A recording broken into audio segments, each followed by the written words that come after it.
ಸಂಗೀತ ನೀಡಿದಂತಹ ಮೇರು ಸಂಗೀತ ವಿದ್ವಾಂಸರು ಎಲ್ಲರೂ ನೀವು ಬಂದಿರೋದ್ರು ನನಗೆ ಬಹಳ ಸಂತೋಷ ಆಗ್ತಾ ಇದೆ.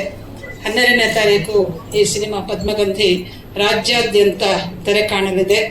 ಇದನ್ನ ನಾವು ಜೂನಲ್ಲಿ ಮೊದಲು ಕನ್ನಡದ ಟೆಕ್ನಿಕಲ್ ರನ್ ಮಾಡಿದಾಗ ಯಾವಾಗ ಬಿಡುಗಡೆ ಅಂತ ಸಹಜವಾಗಿ ಪತ್ರಕರ್ತರು ಕೇಳ್ತಾ ಇದ್ರು. ಅದಕ್ಕೆ ಉತ್ತರ ಹೇಳುವಂತ ಈ ಸಂದರ್ಭ ಬಂದಿದೆ. ವೆಂಕಟ್ ಅವರು ಬನ್ನಿ, ನಮ್ಮ ಹಂಚಿಕೆದಾರರು ವೆಂಕಟ್ ಅವರು ಬರಬೇಕು. ಪದ್ಮಗಂಧಿ ಅನ್ನೋದು ಒಂದು ಸ್ವಲ್ಪ ಹೊಸದಾಗಿ ಕೇಳಿಸ್ಬೋದು. ಪದಕ್ಕೆ ಒಂದು ಸಣ್ಣದಾಗಿ ಅರ್ಥ ಹೇಳ್ತೇನೆ. ಪದ್ಮ ಅಂದ್ರೆ ಎಲ್ಲರಿಗೂ ಗೊತ್ತು. ಪದ್ಮಶ್ರೀ, ಪದ್ಮವಿಭೂಷಣ, ಪದ್ಮಭೂಷಣ ಇದೆಲ್ಲ ನಾವು ಕೇಳಿರೋದ್ರಿಂದ ಪದ್ಮದ ಬಗ್ಗೆ ಎಲ್ಲರಿಗೂ ಗೊತ್ತು, ಕಮಲ ಪುಷ್ಪ ಅಂತ. ಪದ್ಮಗಂಧಿ ಅಂದ್ರೆ ಏನು ಅಂತ ಹೇಳಿದ್ರೆ ಎರಡು ಅರ್ಥ ಇದೆ. ಗಂಧ ಅಂದ್ರೂ ಗೊತ್ತು ಎಲ್ಲರಿಗೂ, ಒಂದು ಪರಿಮಳ, ಅರೋಮ ಅಂತ. ಆದ್ರೆ ಗಂಧ ಅಂದ್ರೆ ಇನ್ನೊಂದು ಅರ್ಥ ಇದೆ, ಸಂಬಂಧ ಅಂತ. ಹಾಗಾಗಿ ಪದ್ಮಗಂಧಿ ಅಂತ ಹೇಳಿದ್ರೆ ಕಮಲಕ್ಕೆ ಸಂಬಂಧಪಟ್ಟಿದ್ದು. ಕಮಲ ಪುಷ್ಪ, ಕಮಲದ ಪರಿಮಳ. ಆ ಪರಿಮಳವನ್ನು ಕೂಡ ನಾವು ಲಾಕ್ಷಣಿಕ ಅರ್ಥದಲ್ಲಿ, ಒಂದು ಫಿಗರೇಟಿವ್ ಸೆನ್ಸ್ ಅಲ್ಲಿ ತಗೊಂಡ್ರೆ ಪದ್ಮದ ಬಗ್ಗೆ ಇರುವಂತಹ ಅನೇಕ ವಿಚಾರಗಳು ನೋಡಿ. ನಮ್ಮ ದೇಶದಲ್ಲಂತೂ ಸೃಷ್ಟಿಯಿಂದ ಹಿಡಿದು ಸಿನಿಮಾವರೆಗೆ ಪದ್ಮ ಹರಡ್ಕೊಂಡಿದೆ. ಅವತ್ತಿಂದ ಹಿಡಿದು ಇವತ್ತಿನವರೆಗೂ ಸಹಸ್ರಾರು ವರ್ಷಗಳ ಒಂದು ಪ್ರೆಸೆನ್ಸ್, ಉಪಸ್ಥಿತಿ ಇದೆ ಈ ಪುಷ್ಪಕ್ಕೆ.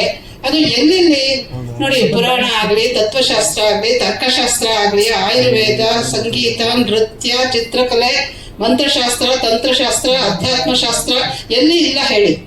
ಇವತ್ತು ಸಿನಿಮಾದಲ್ಲೂ ಇದೆ. ಅಂದ್ರೆ ಈ ಹೂ ಇದೆಯಲ್ಲ, ಇದ್ರದ್ದು ತುಂಬಾ ವಿಶೇಷವಾದಂತಹ ಉಪಸ್ಥಿತಿ ನಮ್ಮ ದೇಶದಲ್ಲಿ. ಇದು ಉಪನಿಷತ್ತುಗಳಲ್ಲಿ ಹೇಳ್ತಾರೆ, ನಮ್ಮ ಹೃದಯವು ಕೂಡ ಅಧೋಮುಖವಾದಂತಹ ಕಮಲದ ಮೊಗ್ಗಿನ ಹಾಗಿದೆ ಅಂತ. ಇದೆಲ್ಲ ತುಂಬಾ ಆಶ್ಚರ್ಯಕರವಾಗಿ ಕಂಡು ನನಗೆ ಇದನ್ನೇ ಈ ಜಾಡನ್ನ ಹಿಡ್ಕೊಂಡು ಹೋದಾಗ ಎಲ್ಲಿ ಇಲ್ಲ ಈ ಕಮಲ ಪುಷ್ಪ ಅಂತ ಹುಡುಕ್ಬೇಕಾಯ್ತು. ಅಷ್ಟರ ಮಟ್ಟಿಗೆ ಇದೆ. ಅದರಲ್ಲಿ ಸ್ವಲ್ಪ ಮಟ್ಟಿಗೆ ನಾವು ಏನೇನು ಕಂಡುಕೊಂಡ್ವಿ ನಮ್ಮ ಅನ್ವೇಷಣಾ ಪಥದಲ್ಲಿ, ಅದರ ಒಂದು ಅರ್ಧ ಭಾಗವನ್ನ ಈ ಚಿತ್ರದಲ್ಲಿ ತೋರಿಸೋದಕ್ಕೆ ಪ್ರಯತ್ನ ಪಟ್ಟಿದ್ದೀವಿ. ಶಿಲ್ಪಶಾಸ್ತ್ರದಲ್ಲಂತೂ ತುಂಬಾ ವಿಶೇಷವಾದಂತಹ ಉಪಸ್ಥಿತಿ ಇದೆ ಕಮಲ ಪುಷ್ಪದ್ದು. ಅದರಿಂದ ಈ ಚಿತ್ರ ನಮಗೆ ತುಂಬಾ ವಿಶೇಷವಾದದ್ದು, ದೇಶಕ್ಕೆ ವಿಶೇಷವಾಗಿರುವಂತಹದ್ದು, ಒಟ್ಟು ಚಿತ್ರರಂಗಕ್ಕೆ ವಿಶೇಷವಾಗಿದ್ದು ಅಂತ ನಾನು ಹೇಳಿದ್ರೆ ಅದನ್ನ ಅತಿಶಯೋಕ್ತಿ ಅಂತ ನೀವು ಖಂಡಿತ ಭಾವಿಸಬಾರದು. ಪದ್ಮಗಂಧಿ ಕುರಿತು ಅನೇಕ ಅಸತ್ತಾದ ಮತ್ತೆ ದಾಖಲು ಯೋಗ್ಯ ಸಂಗತಿಗಳನ್ನು ನಾವು ಕೇಳಿಸಿಕೊಂಡಿದ್ದೇವೆ. ಪ್ರಥಮ ಒಂದೇ ಅಂತ ನಾವು ಹೇಳಬೇಕಾದ್ದು, ಪ್ರೊಫೆಸರ್ SR ವಿದುಷಿ ಅವರು ನಮ್ಮ ರಾಷ್ಟ್ರೀಯ ಭಾರತೀಯತೆಯನ್ನ, ರಾಷ್ಟ್ರೀಯ ಪುಷ್ಪದ ಕುರಿತಾಗಿ, ನಮ್ಮ ಅಸ್ಮಿತೆಯ ಕುರಿತಾಗಿ ಒಂದು ಚಿತ್ರ ಆಗಬೇಕು ಅಂತ ಯೋಚನೆ ಮಾಡಿದ್ದೆ. ಅವ್ರನ್ನ ಪ್ರಾತಸ್ಮರಣೀಯರನ್ನಾಗಿಸುತ್ತೆ, ಸಂಧ್ಯಾ ವಂದನೀಯರನ್ನಾಗಿಸುತ್ತೆ. ನಮಗೆ ವೇದಿಕೆಯನ್ನು ನಿಜ ಅರ್ಥದಲ್ಲಿ ತೂಕಬದ್ಧಗೊಳಿಸಿರುವಂತಹ ನಾವೆಲ್ಲರೂ ಇದು ಸಾಂಘಿಕ ಪ್ರಯತ್ನ, ಇದು ಸಾಮೂಹಿಕ ಯತ್ನ ಅನ್ನೋದನ್ನ ಸಾರಿ ಸಾರಿ ಹೇಳ್ತಾ ಇದೆ. ಬೇರೆ ಬೇರೆ ಚಿತ್ರಗಳ ಅನೇಕ ನಾವೆಲ್ಲ ಭೇಟಿ ಆಗ್ತಲೇ ಇರ್ತೇವೆ. ಆದರೆ ಈ ಚಿತ್ರದ ವಿಶೇಷ ಏನು ಅಂತ ಹೇಳಿದ್ರೆ, ಇನ್ನೂ ಶೇಷ ಇವೆ ಅನೇಕ. ವಿಶೇಷದಲ್ಲಿ ಪದವಿ ಭಾಗ ಮಾಡಬಾರ್ದು ನಾವು, ಆದರೂ ಸಹ ಶೇಷ ಪದ್ಮ ಕುರಿತಾದಂತಹ ಅನೇಕ ಶೇಷ ಸಂಗತಿಗಳು ಉಳಿದಿವೆ. ಇದರಲ್ಲಿ ಉಳಿಕೆ ಸಂಗತಿಗಳು ಹೆಚ್ಚಿವೆ. ಆದರೂ ಸಹ 2 ತಾಸಿನಲ್ಲಿ ವಿದುಷಿಯವರು ಹೇಳಿದ ಹಾಗೆ ಒಂದು ಚಿತ್ರ ಕಾವ್ಯವನ್ನ ಮಾಡಬೇಕು ಅಂತ ಹೇಳಿದಾಗ ಇದನ್ನ ಯಾಕೆ ನೋಡಬೇಕು ಅನ್ನೋ ಒಂದು ಪ್ರಶ್ನೆ ಬಂದ್ಬಿಡುತ್ತೆ. ಈ ಮೂಲಭೂತ ಪ್ರಶ್ನೆ, ಚಿತ್ರ ಮಾಡ್ತೇವೆ ಯಾಕೆ, ತೋರಿಸೋದಕ್ಕಾಗಿ, ಅದಕ್ಕೆ ಉತ್ತರ ಕಂಡುಕೊಳ್ತೇವೆ. ಆದ್ರೆ ಮಾಡಿದ ನಂತರ ಇದನ್ನು ನೋಡೋದಕ್ಕೆ ಏನ್ ಮಾಡಬೇಕು, ಯಾಕೆ ನೋಡಬೇಕು ಅನ್ನೋ ಪ್ರಶ್ನೆಗೆ ಉತ್ತರ ಇಲ್ಲಿದೆ. ಭಾರತೀಯತೆಯನ್ನ ಒಪ್ಪಿಕೊಳ್ಳುವಂಥವರು ಅಥವಾ ಭಾರತ ಅಂದ್ರೆ ಏನು, ಅದರ ಪಾರಂಪರಿಕ ಜ್ಞಾನವೇನು, ಅದರ ದರ್ಶನ ಬಯಸುವಂಥವರು ಈ ಚಿತ್ರವನ್ನ ನೋಡಬೇಕು. ಅಷ್ಟಲ್ಲದೆ ಈ ಚಿತ್ರದಲ್ಲಿರುವಂತಹ ಅಡಕ ಬರುವ ತಲೆಮಾರುಗಳಿಗೆ ಪಥದರ್ಶಿ ಅನ್ನೋ ಕಾರಣಕ್ಕಾಗಿಯೂ ನೋಡಬೇಕು. ಈ ದೇಶ ಅಥವಾ ಇಲ್ಲಿನ ನೆಲ, ಈ ನೆಲ, ಜಲ ಇವೆಲ್ಲವೂ ನಮಗೆ ಆಶ್ರಯ ಕೊಟ್ಟಿದೆ, ಆಸರೆ ಕೊಟ್ಟಿದೆ. ಈ ಆಶ್ರಯಗಳ ಋಣ ತೀರಿಕೆಯ ಬಾಬತ್ತಾಗಿ ಆದರೂ ಈ ಚಿತ್ರವನ್ನು ನೋಡಬೇಕು ಅನ್ನೋದನ್ನ ಹಕ್ಕೊತ್ತಾಯದ ಮುಖಾಂತರ ನಾವು ಹೇಳುವಂಥದ್ದು. ಅಷ್ಟಲ್ಲದೆ ಕೆಲವರ ರಾಜಕೀಯ ಪಕ್ಷಗಳ ಇತ್ಯಾದಿಗಳಿಗೆ ಅವರ ಚುನಾವಣಾ ಚಿಹ್ನೆ ಎತ್ತಿದೆ, ಪಕ್ಷದ ಚಿಹ್ನೆ ಎತ್ತಿದ್ರನ್ನು ಇಟ್ಕೊಂಡು ಬಿಟ್ಟಿರ್ತೇವೆ. ಹಾಗೆಲ್ಲ ಇಟ್ಟುಕೊಂಡವರು ಸಹ ಯಾಕೆ ಹಿರಿಯರು ಇದನ್ನ ಬಳಸಿದ್ರು, ರಾಷ್ಟ್ರೀಯ ಪುಷ್ಪ ಯಾಕೆ ಇದಾಯಿತು, ಯಾಕೆ ಇದ್ರ ಹಿನ್ನೆಲೆ, ಇದು ಮುನ್ನೆಲೆ ಬರಬೇಕು ಅಂತಂದ್ರೆ ಇದ್ರ ಹಿನ್ನೆಲೆ ತುಂಬಾ ಗಟ್ಟಿಯಾದ್ದು, ಸತ್ವಯುತವಾದ್ದಾಗಿದೆ. ಸ್ವತ್ವ ಅರಿಯೋದಕ್ಕೆ ಮತ್ತೆ ಸತ್ವ ಇವೆಲ್ಲಕ್ಕೂ ಈ ಪದ್ಮಗಂಧಿ ತುಂಬಾ ಸಹಕಾರಿ. ಪದ್ಮದ ಪರಿಮಳವನ್ನ ಬಿಡ್ತಿರುವಂತಹ ಈ ಚಿತ್ರ ನೋಡಿ ಅಂತ ಸುಮ್ಮನೆ ಹೇಳ್ತಾ ಇಲ್ಲ. ಇದರ ಮೂಲ ಉದ್ದೇಶ ಏನು ಅಂತ ಹೇಳಿದ್ರೆ, ಬರುವ ಅನೇಕ ತಲೆಮಾರುಗಳಿಗೆ ನಮ್ಮ ನಿಜವಾದ ಭಾರತದ ನಿಜ ವಿಸ್ತಾರವೇನು, ವೈಶಾಲ್ಯವೇನು, ಅಸ್ಮಿತೆ ಏನು, ಗೌರವವೇನು, ಇವೆಲ್ಲವನ್ನ ಈ ಚಿತ್ರದಲ್ಲಿ ಮುಖಾಂತರ ಹೇಳೋ ಪ್ರಯತ್ನ ನಡೆದಿದೆ. ಇದು ಚಿತ್ರ ಆದಮೇಲೆ ಅನೇಕರು ನಮಗೆ ಚಿತ್ರ ಆಗೋ ಸಂದರ್ಭದಲ್ಲೂ ಆದ ನಂತರವೂ ಅನೇಕರು ಬೇಕಾಗ್ತಾರೆ. ಹಾಗಾಗಿ ಸಾಂಖ್ಯಿಕ ಯತ್ನವಾಗಿ ಇಷ್ಟೆಲ್ಲೂ ತಮ್ಮ ಮುಂದೆ ಕೂತ್ಕೊಂಡಿದ್ದೇವೆ. ಮಾನ್ಯ ಹರೀಶರು ವಾಗ್ದೇವಿ ಅಂತ ಶಿಕ್ಷಣ ಸಂಸ್ಥೆಯನ್ನು ಮಾಡಿಕೊಂಡು ಅವ್ರು ಹೇಳಿದ ಮೊದಲ ಮಾತು, ನಮ್ಮ ಇರುವ ಸಾವಿರಾರು ಮಂದಿ ಹುಡುಗರೇನಿದ್ದಾರೆ ಅವರೆಲ್ಲರನ್ನೂ ಕರೆತಂದು ಈ ಚಿತ್ರವನ್ನು ತೋರಿಸುವ ಕೆಲಸವನ್ನು ಮಾಡ್ತೀವಿ ಅಂತ. ಹಾಗಾಗಿ ನಾವು ನಮ್ಮ ಕುರಿತಾಗಿಯೇ ತುತ್ತೂರಿಯನ್ನು ಅಥವಾ ಶಂಖವನ್ನು ಹೇಳುವುದ್ರು ಅಂಥವ್ರು ಬಂದ ಯಾಕೆ ಬರ್ತಿದ್ದಾರೆ ನಿಮ್ಮ ಮುಂದೆ ನಿಂತ್ಕೊಳ್ಳೋದು ಅಂತ ಹೇಳಿದ್ರೆ ನಾವು ಅಲ್ಲಿಂದಲೇ ಆರಂಭ ಮಾಡೋಣ. ನಮ್ಗೆ ಇರುವಂಥವೆಲ್ಲರೂ ಎರಡೆರಡು ಮಾತನ್ನು ಕೇಳಿಬಿಡೋಣ, ಮತ್ತೆ ನಾವು ಮಾತಾಡಿಕೊಳ್ಳೋಣ. ಕೇವಲ 30 ಕ್ಷಣ ಒಬ್ಬೊಬ್ಬರು ತೆಕ್ಕೊಂಡ್ರು ಸಹ ನಾವು ಪದ್ಮಗಂಧಿಯನ್ನು ನಾವು ಅದರ ಕುರಿತು ಹೇಳುವ ಬದಲು ಈಗಾಗಲೇ ಅದರ ಮೇಲೆ ನೇಪಥ್ಯದಲ್ಲಿ ಅದರ ತೆರೆ ಮೇಲೆ ತೆರೆ ಹಿಂದೆ ಎಲ್ಲ ಕೆಲಸ ಮಾಡಿದಂಥ ಎಲ್ಲ ಮಹನೀಯರು ಇಲ್ಲಿ ಕೂತಿದ್ದಾರೆ. ಒಬ್ಬ ಒಳ್ಳೆ ನಟಿ ಆಗಬೇಕು ಅಂತ. ಸೊ ಅದಕ್ಕೆ ಪೂರಕವಾಗಿ ಸಿಕ್ಕಂತ ಅವಕಾಶ ನನಗೆ Padmagandhi. Very organically we shot this cinema. From day 1 ಇಲ್ಲಿ ತನಕ ನನಗೆ ಪದ್ಮಗಂಧಿ ಅಂತ ಎಣಿಸ್ಕೊಂಡಾಗ ಶೂಟಿಂಗ್ ಅಲ್ಲಿ ಇರ್ಬೋದು, ಪ್ರತಿ ಸ್ಟೇಜಲ್ಲೂ ಕೂಡ it has a divine touch in this movie. ನಾನು ಬೇರೆ ಸಿನಿಮಾಗಳು, ಕಮರ್ಷಿಯಲ್ ಸಿನಿಮಾಗಳನ್ನ ಶೂಟಿಂಗ್ ಮಾಡುವಾಗ ಇರುವಂತಹ ಭಾವನೆ ಈ ಸಿನಿಮಾದಲ್ಲಿ ಆಕ್ಚುಲಿ ಇಲ್ಲ. This has a different level of divine touch, art.